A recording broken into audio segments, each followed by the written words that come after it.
Olá, está no ar mais uma edição do Justiça Viva, o programa de entrevistas do Conselho da Justiça Federal, em parceria com o Superior Tribunal de Justiça, que registra e resgata a história do Judiciário por meio da perspectiva pessoal dos seus integrantes, os caminhos percorridos, as principais mudanças, curiosidades, grandes personagens e também momentos marcantes. Hoje vamos conversar, eu, Luiz Orlando Carneiro, do Jota, Rafael Ferreira Siqueira, advogado especialista em Direito Constitucional, e o ex-presidente da Ordem dos Advogados do Brasil, Nacional, César Brito Aragão, com o ministro Nilson Naves. O senhor podia nos contar como é que tudo começou, essa sua carreira jurídica? Como é que começou, primeiro lampejo de que o senhor queria ser magistrado?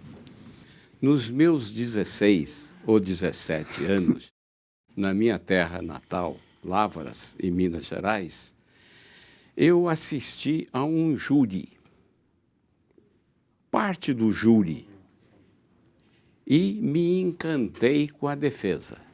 Me encantei com a defesa e, obviamente, com o advogado que patrocinava a defesa. Esse foi um motivo, e um motivo marcante. O outro é um motivo prático. É que o direito me permitia, ao mesmo tempo, estudar e trabalhar o curso de Direito. Deixei Lavras, fui para Belo Horizonte, terminei o secundário e iniciei os estudos de Direito. E a minha escola foi a Faculdade Federal, da UFMG. Ministro, o senhor falou que sempre participou de comissões, sempre teve uma atividade administrativa no tribunal. O senhor vem do Tribunal Federal de Recursos, participou da criação e da instalação do Superior Tribunal de Justiça. O senhor pode falar um pouco para nós sobre como foi isso entre os ministros de então, sobre como se idealizou e como se decidiu criar o STJ na maneira que concebido na Constituinte? Bom, então vamos falar um pouco sobre a invenção do Superior Tribunal. Né? Logo que instalada a Assembleia Constituinte, em 1º de fevereiro de 1987, né, o tribunal constituiu uma comissão para acompanhar os trabalhos. E eu era praticamente recém-chegado ao Tribunal Federal de Recursos. Eu ingressei em 85, eu estava em 87, né? Mas eu fiz parte porque eu saíra do Gabinete Civil. E o Luiz Orlando se lembra de mim no Gabinete Civil. Com o ministro Heitor de Abreu. Com o ministro Heitor de Abreu. Então, eu tinha acesso a muitos parlamentares, né? E os constituintes pediram ao tribunal que apresentasse sugestões. E o tribunal apresentou o seguinte, né? Era manter a Justiça Federal, porque havia um movimento para a extinção da Justiça Federal, um movimento grande, porque ela existia nas capitais, né? Então, manter a Justiça Federal, instituir os tribunais regionais, e o Tribunal Federal de Recursos seria transformado num tribunal com um recurso especial, mas com a missão principal de uniformizar a jurisprudência da Justiça Federal, um modelo da Justiça Eleitoral e da Justiça do Trabalho. E essa sugestão foi acolhida na subcomissão do Poder Judiciário e do Ministério Público. Mas quando isso foi remetido à comissão, né, o presidente era o Oscar Dias, o filho... Oscar Dias Correia. Oscar Dias Correia, e o relator era um deputado de Pernambuco, Egídio Ferreira. Egídio Ferreira, isso mesmo. Eu costumo dizer que numa manhã chuvosa de novembro, lá estávamos quando ele disse a nós quem? Éramos 3 ou 4 do Tribunal Federal de Recursos. Olha, eu tenho outra ideia. E a ideia minha não é essa. O que vocês acham do Superior Tribunal de Justiça? A mim isso me pareceu uma grande ideia. Uma grande ideia. Né? Era o seguinte, disse ele, nós vamos dividir o contencioso. O Supremo tem 2 contenciosos. Ele vai ficar com o constitucional e o superior ficaria, né, com o contencioso infra. E não se preocupem, disse ele, porque vocês serão aproveitados na primeira composição do Superior Tribunal. Né? E foi a partir daí que nós começamos a trabalhar nessa invenção. Né? E surgiu, então, o Superior Tribunal. Eu pergunto só o seguinte, nesta época já havia a ideia do recurso especial e do recurso extraordinário? Quer dizer, o Tribunal Federal de Recursos, ele era um tribunal de recursos, como está. Exato. Mas... Pois não. O Tribunal Federal de Recursos, né, ele era o órgão de 2º grau da Justiça Federal. Mas ele era um tribunal nacional, porque algumas competências do Supremo, como julgar mandado de segurança contra ato de ministro, os conflitos de competência entre juízes de tribunais diferentes, que isso era do Supremo, passou para ele, né? Que foi uma maneira de desinchar o Supremo, de diminuir as competências do Supremo. Né? Então, e a ideia, ele não tinha um tipo de recurso especial. Né? Não existia. Né? Esse recurso ia diretamente ao Supremo. Né? E uma maneira também de desinchar o Supremo foi a criação do Tribunal Federal de Recursos na Constituição de 46. Porque a Constituição de 37 acabou com a Justiça Federal, né? Acabou com a Justiça. Ela foi recriada em 65, no Ato Institucional número 2.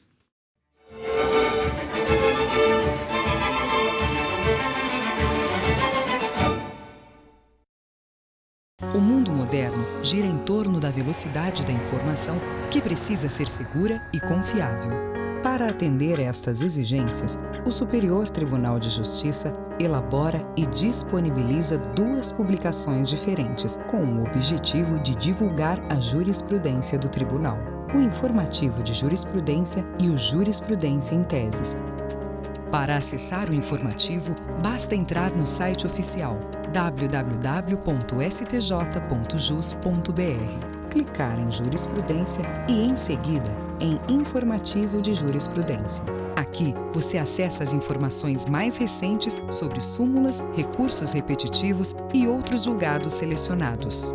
E pode consultar por edição, por data, com arquivos organizados em ordem cronológica e reunidos de acordo com o ano de publicação, ou separados de forma temática, por ramos do direito. Também é possível fazer pesquisa livre por assunto.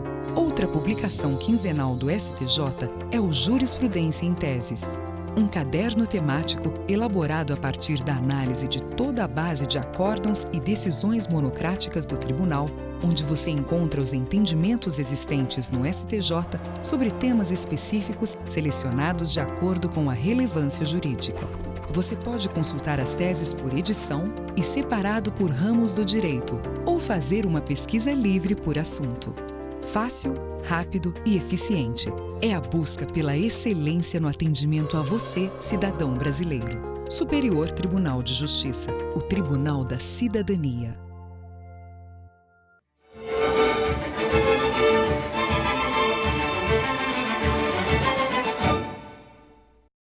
O senhor viveu, então, essa mudança de paradigma de tribunais superiores, integrando um e depois integrando de forma pioneira o outro.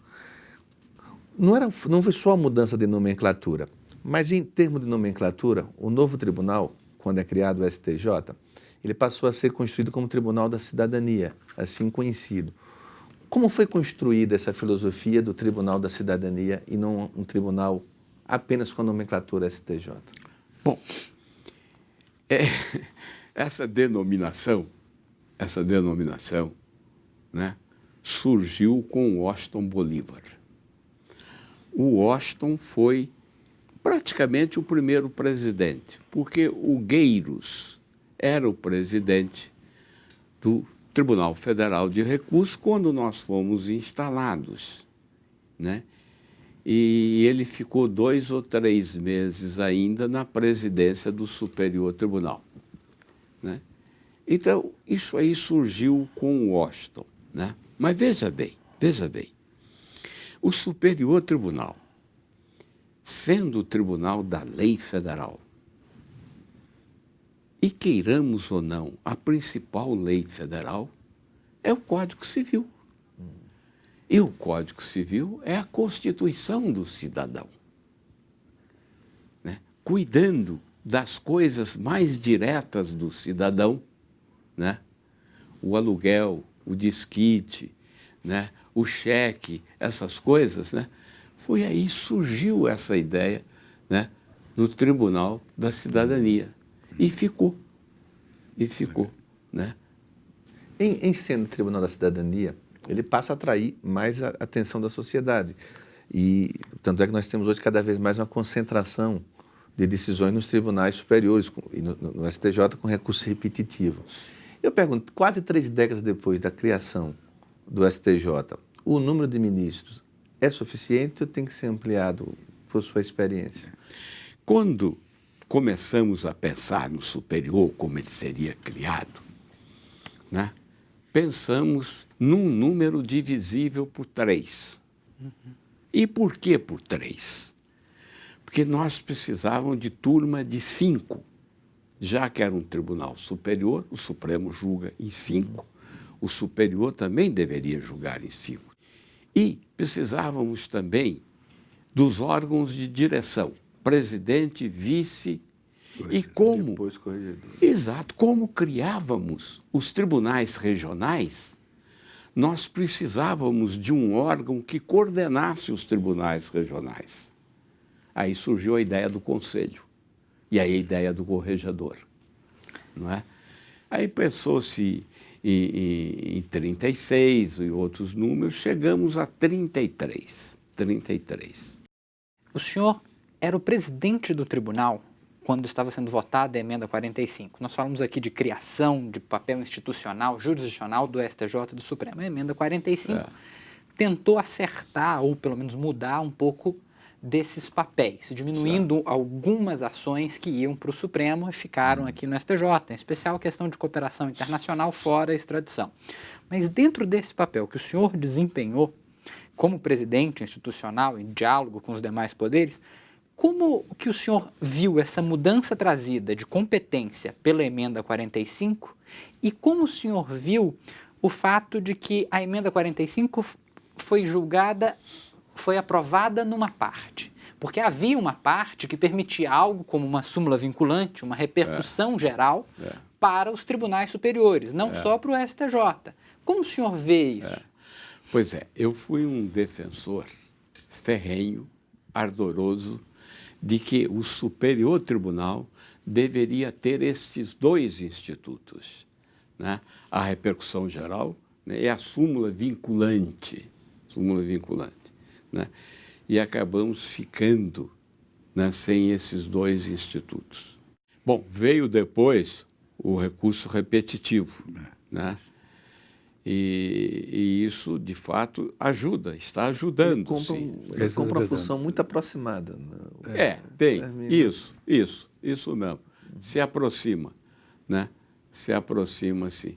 Mas basta? Seria melhor uma repercussão geral? Seria melhor uma súmula vinculante? Ou a orientação do repetitivo, que tem uma peculiaridade, né? Os ministros podem, ao analisar um núcleo, selecionar um recurso como representativo da controvérsia. Mas por aqui mesmo, sem uma cláusula, uma preliminar de repercussão geral, como é o caso do Supremo. Há um projeto, né, criando no seio do Superior Tribunal a repercussão. A súmula vinculante, eu fiz uma defesa grande andando por aí falando sobre isso, né? E isso não aconteceu, mas ajudaria. Porque, veja bem, né? O que aconteceu com a Constituição de 88? A Constituição de 88, eu acho que despertou o espírito da demanda, né? Despertou. Reprimida, né? Pois é, eu acho que era reprimida. Eu estive no Supremo como assessor, eu assessorei lá o Bilac Pinto e o Leitão de Abreu, no Supremo. Os ministros só tinham um assessor. Né? E o trabalho não era tanto, né? E agora, com a Constituição de 88, aconteceu tudo isso. Isso tem um lado positivo e tem um lado negativo. O lado positivo é que mostra o prestígio do Poder Judiciário.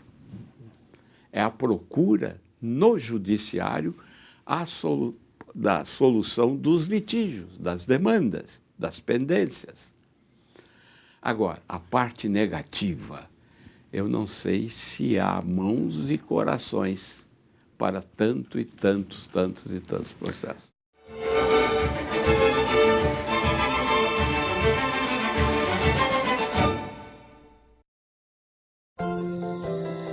Informação precisa, segura, confiável e direto da fonte. Na página da Jurisprudência do Superior Tribunal de Justiça, você encontra tudo isso e muito mais. Para acessar, basta entrar no site oficial www.stj.jus.br e clicar em Jurisprudência.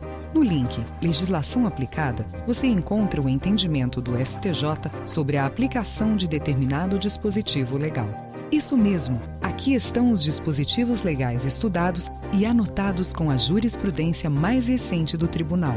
Já no índice remissivo dos recursos repetitivos estão todos os acórdãos dos recursos submetidos ao rito dos repetitivos que já tenham sido publicados. Organizados por ramos do direito, você também pode consultar em pesquisa livre. A página da Jurisprudência ainda oferece as súmulas anotadas do STJ com trechos transcritos de julgados do Tribunal. Você pode pesquisar por temas, pela ordem crescente ou decrescente dos números das súmulas ou por pesquisa livre. Fácil, rápido e eficiente. É a busca pela excelência no atendimento a você, cidadão brasileiro. Superior Tribunal de Justiça. O Tribunal da Cidadania.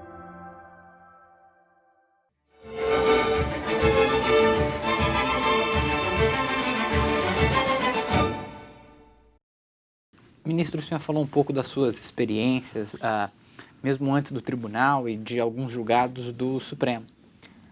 No tribunal, no STJ, o senhor se lembra ainda, tem algum caso de destaque que de alguma maneira lhe chamou a atenção? Que lhe causou ou alguma dúvida ou alguma satisfação em poder julgar, em poder decidir aquilo? Bom, veja bem, eu procurei seguir alguns vetores, como eu disse aos senhores, né? No cível, né, eu procurei me seguir, né, pela boa-fé, pela equidade, pela defesa da pessoa de poucos recursos, né? No eleitoral, respeito à vontade popular, decorrente do voto, do sufrágio. Isso me conduziu no eleitoral. Lá na terceira sessão, no criminal, né, a presunção de inocência, a liberdade, a dignidade da pessoa humana, a ampla defesa, né, o contraditório, né? Então, isso está nos meus acórdãos aí, né? Mas me causou muita... Bom, eu fui o relator, mas muita satisfação intelectual. Por exemplo, né, quando eu relatei aquele caso da interceptação das comunicações. em que eu disse que o prazo era aquele, de 15 mais 15. E acabou. E que estava na lei. Estava na lei. Aquilo me causou uma satisfação imensa. E isso está com repercussão geral no Supremo. O outro caso que me causou grande satisfação, vindo do Espírito Santo, aquele das prisões em containers. Em containers. Nós denunciamos esse caso à Corte Americana de Direitos Humanos, com base nessas decisões. Isso me causou uma satisfação imensa. Um outro caso que me causou uma satisfação imensa era um concurso para juiz no Rio Grande do Sul, né? Era uma questão, e eles disseram que não se poderia rever conceitos da banca examinadora, e a questão tinha sido formulada erroneamente. E eu consegui que anulasse isso aqui, né? E tem casos assim, né? Que definiram a minha atuação no Superior Tribunal, né? Ô, Vinícius, o senhor fala com o olhar brilhando quando menciona princípios. Paulo Bonavide dizia que os princípios valem. Isso é uma lição que o senhor dá e Paulo Bonavide nessa expressão. Eu pergunto, os princípios, nesses tempos tão difíceis, ainda estão valendo? Pois é. Eu procuro dar a eles o grande valor. Quando eu ocupo a tribuna, eu tenho ocupado pouco, né?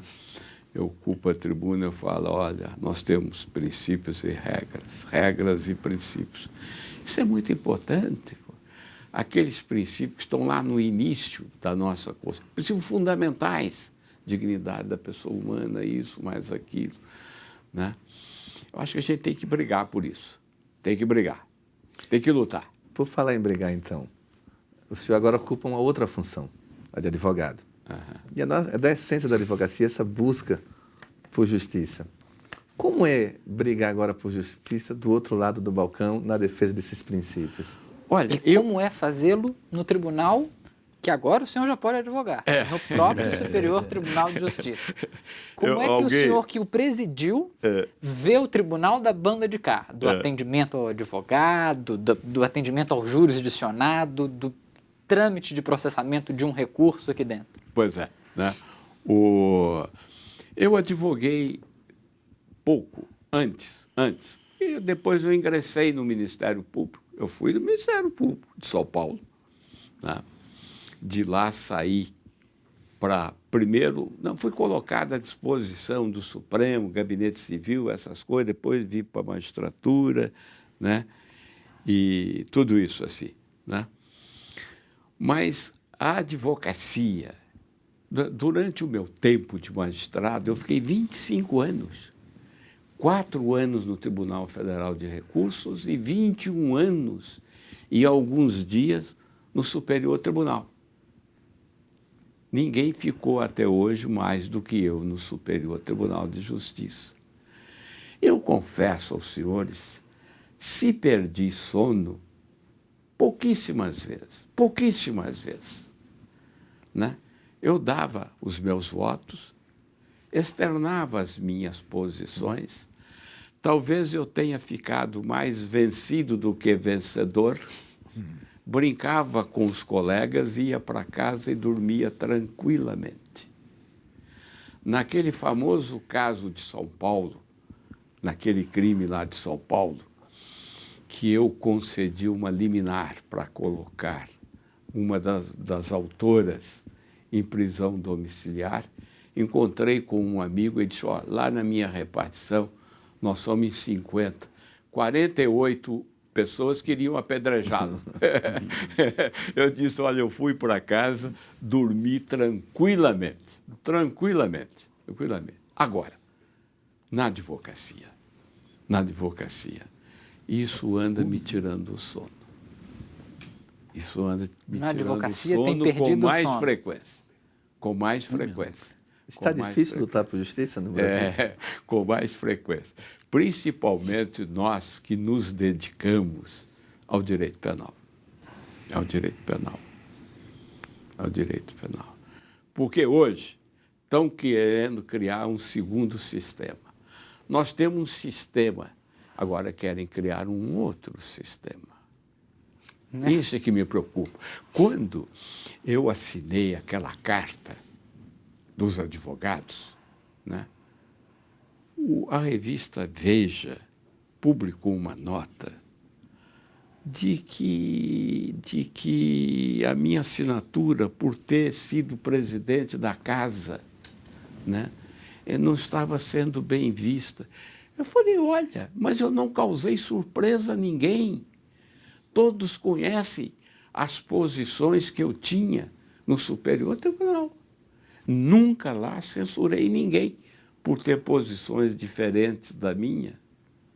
Né?